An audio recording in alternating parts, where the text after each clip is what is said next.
అందరికీ నమస్కారం. BS logs and కిచెన్కి స్వాగతం. ఇవాటి లాగ్ ఏంటంటేనండి, ధనుర్మాసం రేపటి నుంచి ప్రారంభం, అంటే నెల పట్టడం అంటారు కదండి. ఈ నెల రోజుల విశేషం ఏంటంటేనండి, అమ్మ ఆండాలమ్మ తల్లి రచించినటువంటి 30 పాసురాలు, అంటే తిరుప్పావై అంటారండి.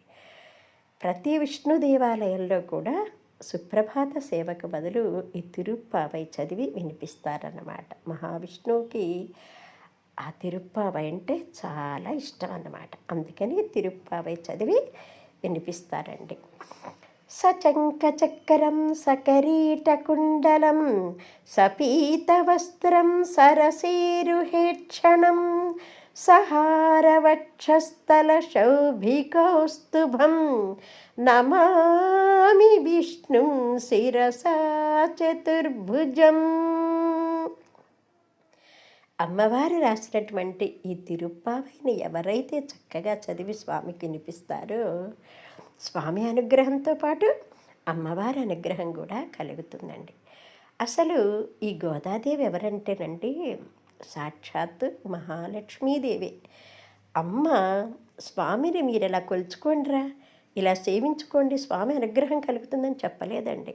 తల్లి కదా, తన బిడ్డలకు మంచి చెయ్యాలి, మంచి దవలో నడిపించాలి, స్వామి అనుగ్రహాన్ని అందరూ పొందేలాగా చెయ్యాలని ఆ తల్లి స్వయంగా ఆచరించి ఈ వ్రతాన్ని మనకి అందించిందన్నమాట. భక్తి శ్రద్ధలతో స్వామిని అమ్మ ఎలా సేవించిందో మనం కూడా అలా ఆయనని సేవించి ఆయన అనుగ్రహాన్ని పొందాలని చెప్పేసి అమ్మ చెప్పకనే చెప్పిందనమాట. అసలు అమ్మ ఎలా అవతరించిందంటేనండి, గోదాదేవిగా తమిళనాడులోని విల్లిపుత్తూరు అనే ఊరిలో విష్ణు చిత్తుడు పెరియల్లారని కూడా ఆయన్ని అంటారన్నమాట. ఆయన ఇంట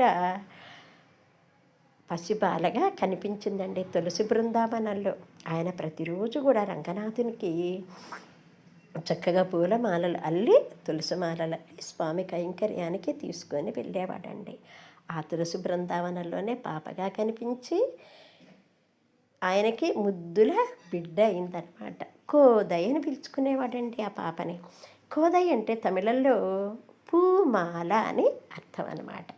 తర్వాత గోదాదేవిగా ఆండాలమ్మగా అమ్మని పిలుచుకునేవారన్నమాట. అసలు తిరుప్పావై అంటే అర్థం ఏంటంటేనండి, తిరు అంటే శ్రీ, పావై అంటే వ్రతము అని అర్థం అన్నమాట. ఈ వ్రతాన్ని ఎవరైతే చక్కగా ఆచరిస్తారో సౌభాగ్యంతో విలసిల్లు